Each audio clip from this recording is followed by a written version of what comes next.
What's up, guys? Mason the Brock Henderson here. So, that was an interesting game. First of all, obviously, just going to talk about VAR because, needs to be discussed. Because I don't think they got a single call correct this game. The James one, it's stupid. It's stupid from him. I'll talk about him in a second, but it's not violent conduct. He's got his foot on his leg and he pushes his leg away.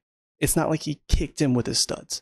There's a very, very big difference between my foot's here, your leg's here, studs to your leg, and your leg's here, my studs are here, and then I do that. Like, that's a very, very big difference. So to give him a straight red for that, I thought was very harsh. I mean, again, I understand why, but especially considering, you got Lamptey punching Mudryk in the face, but there are no good camera angles, so he couldn't confirm anything. You can see on the one wide angle they had, you can see Mudryk's running past him and his arm straight into his face. And if it's enough to give him a concussion, clearly there's violent conduct there. But nothing. Then you got the VAR decisions for the penalty, because in my opinion, penalty comes from behind, gets mostly Cucurella, and then a little bit of the ball, little nick on the ball on its way. Doesn't matter. You got the player first. You came through behind him. Penalty. Correct call from the referee. VAR said, no. Brighton paid me too much today. I cannot give that. That's what it feels like, at least. And then, of course, you got the overturned call for Jackson's goal. That's not VAR, but it's very weak refereeing.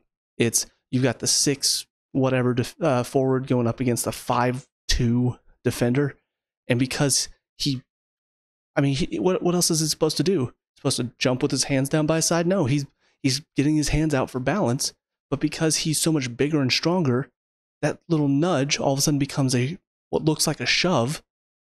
And on top of that, every single time they got little nudge on them, they're falling over. They got a lot of small players, and every single one of them used that to their advantage, because it was little nudge, they go flopping over, and the referee gave it every single time. So obviously, I'm not blaming our close game on the referee, but there were a couple that I think really could have changed the outcome if they had made the correct decision instead of the wrong one.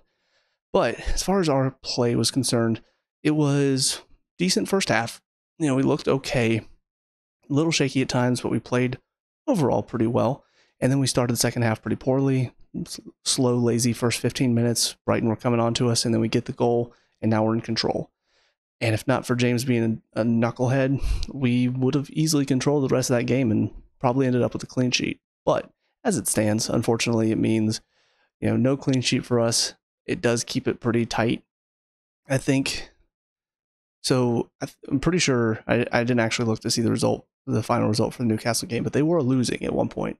So if they manage to go on and lose that means we just have to at least draw against Bournemouth, and we're in Europe next season for sure. However, this could have been, you get that first goal and you just run riot and you just take it to them, no problems. And now the goal difference doesn't matter on the final day. If we do lose to Bournemouth somehow and Newcastle get their win against Brighton, or I think no, not Brighton. I don't even remember who they play now. But anyways, back on to us.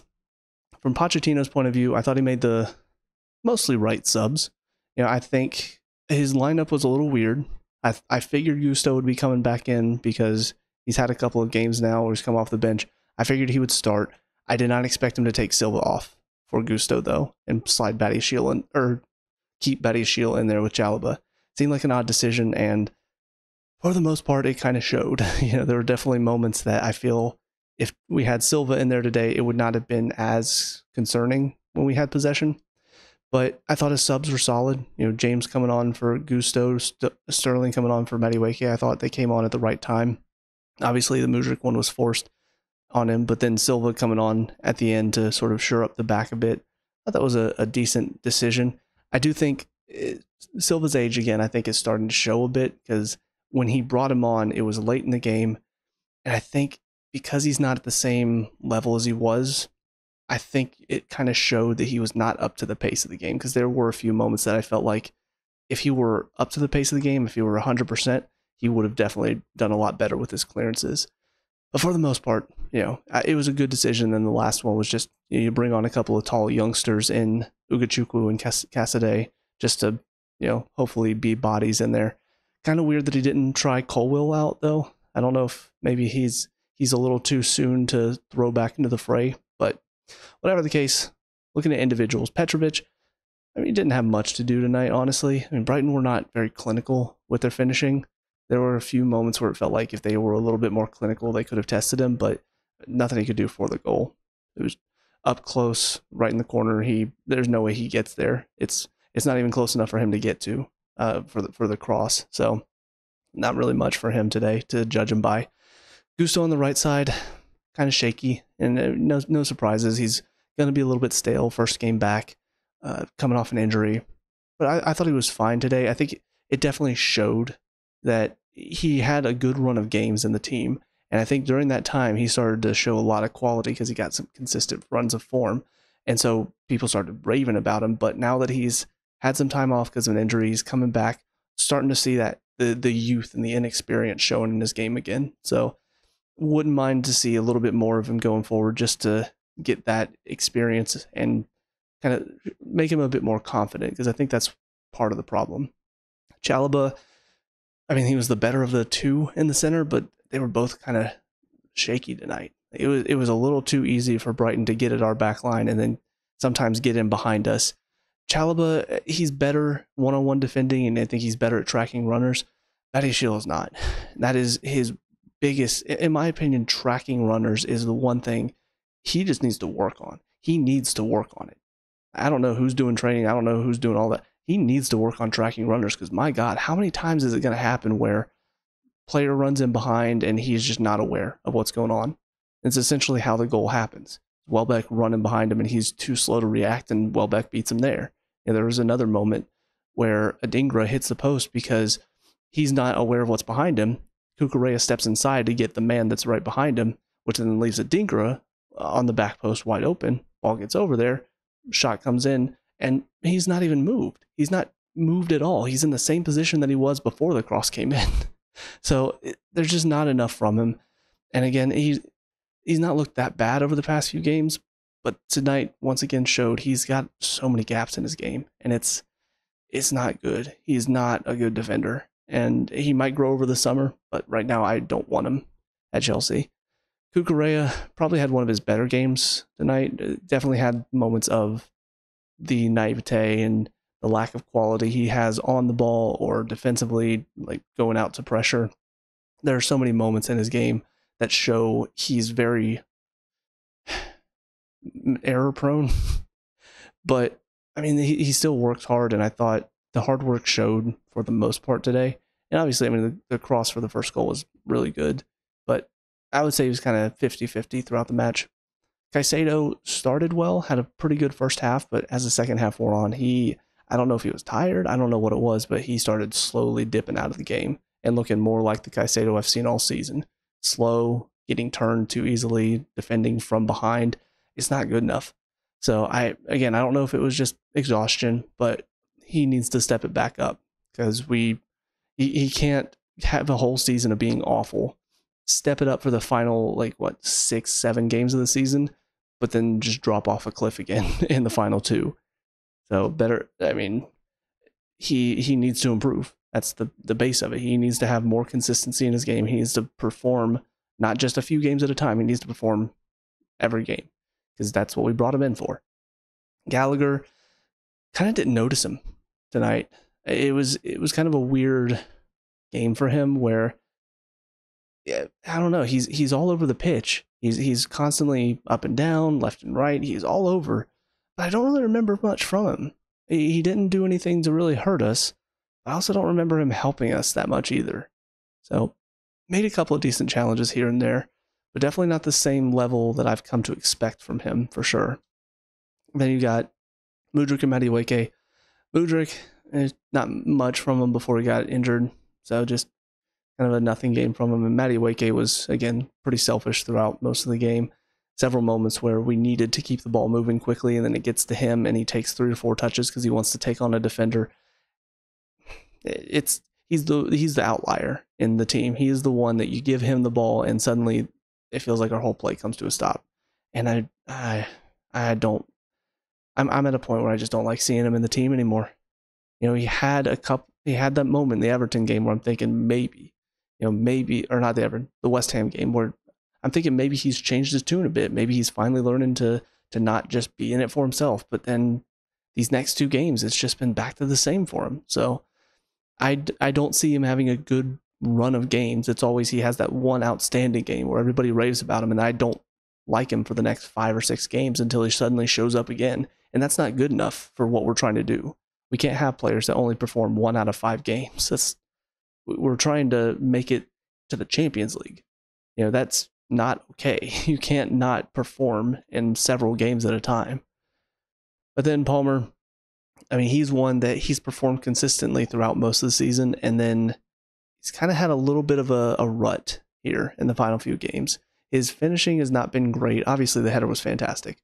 But if you look at his overall game, I mean, there were several moments where in another game, it would have been a great pass, or in another game, it would have been a great free kick. In another game, it would have been a great corner. But for whatever reason, these past few matches, it kind of feels like his form has been slowly dipping, and it feels like the quality of his finishing is not quite the same. And I don't know if that's a confidence thing. I don't know if it's, maybe his stamina is not great, and so he's starting to fade out of matches near the end. Maybe the illness that hit him, maybe it's still kind of affecting him. I don't know. But it definitely does.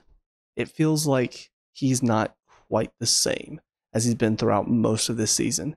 So for him, it's kind of the opposite problem of Mediweke, where, Mediweke has one good game every now and then. Palmer has one bad game every now and then, but now we've had a few in a row where I feel like he's not quite at his best. Jackson up top, I mean, solid overall. Need better finishing from him still, but I thought he looked a lot better than he did against Forest. Definitely worked harder for the team. A lot more energy and pace from him. Obviously, he should have gotten the keeper sent off, but, the referee decided, oh, yeah, denial of an obvious goal-scoring opportunity right outside the box. That's a yellow card. That's fine. We're not going to.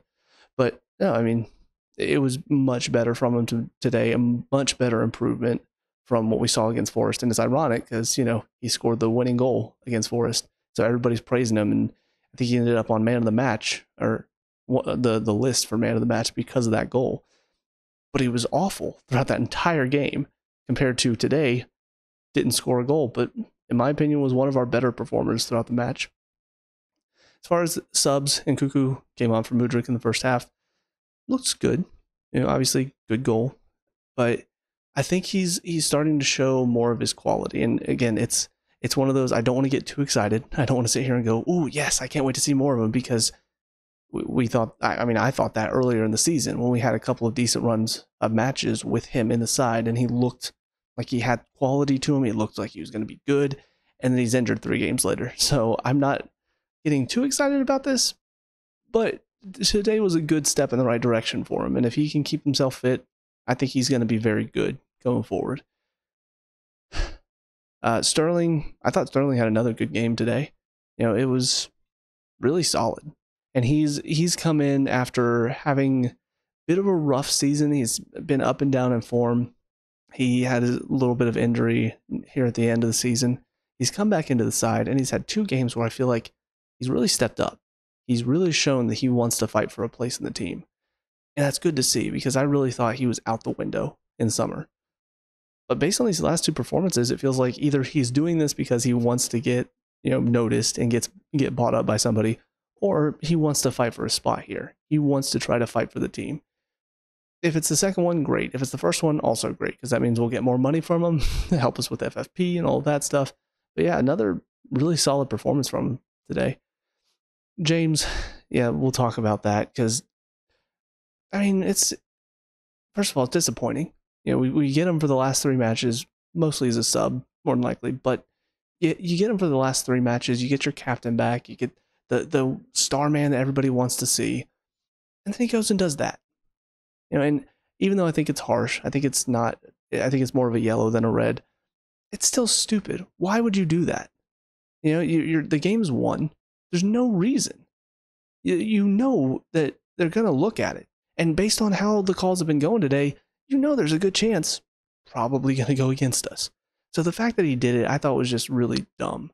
You know, even if I disagree with the call, I think it's stupid of him, and I think it's again a concern that he's our captain, but he's done this stupid petulant stuff before. You know, last season I remember him getting sent off for something really stupid. So if he can't keep himself calm, if he can't not do something stupid like that, I mean, he's already injured almost all the time. He's not shown a whole lot of fight and desire ever since he won the right back spot when he wasn't injured. It kind of feels like, you know, I'm not as excited to see him anymore. You know, even after that great assist against Forest, he comes back in and does this, and now I'm less excited again. Like he raised his expectations and then just dashed him again the next game. So yeah, I don't know. I don't know what's going on there. I don't know if it's just a mentality thing, but somebody needs to get into him and say, look, you want to represent this club. You want to be captain. Bowley, obviously, or whoever made the decision to make him captain, did it because we wanted to keep you around. Show us why that was a good decision. So far, I've not seen why. I've not seen why keeping him was a good decision, because he's been ravaged with injuries, and when he has been fit, he's not been given 100%, and now he's doing stupid stuff to get himself sent off. So I'm not excited to see him again after this. Then, I mean, Cassidy and Ugochukwu, they just came on again to beat bodies, and I don't really remember much from them. It was just mad scramble at the end trying to keep the ball out, but yeah, it's good win, I guess. Not great ending to the match. It was definitely scary, but for the most part, I look at the game overall, it was a good performance. You know, we deserved to win that match, probably by more than what we did, if not for, you know, some stupid VAR decisions and one stupid decision by James. But I think it's one that gives us good momentum going into the final game. I think we have a decent chance. Obviously, I don't expect Spurs to lose against Sheffield, but I think this puts us in a good position to see out Bournemouth on the final day and keep our Europa League spot. So that being said, that's it for me.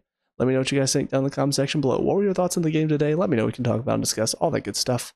Leave a like and subscribe for future Chelsea reviews, and I'll see you guys at the next one. But until then, I hope you guys have a great day. Peace out.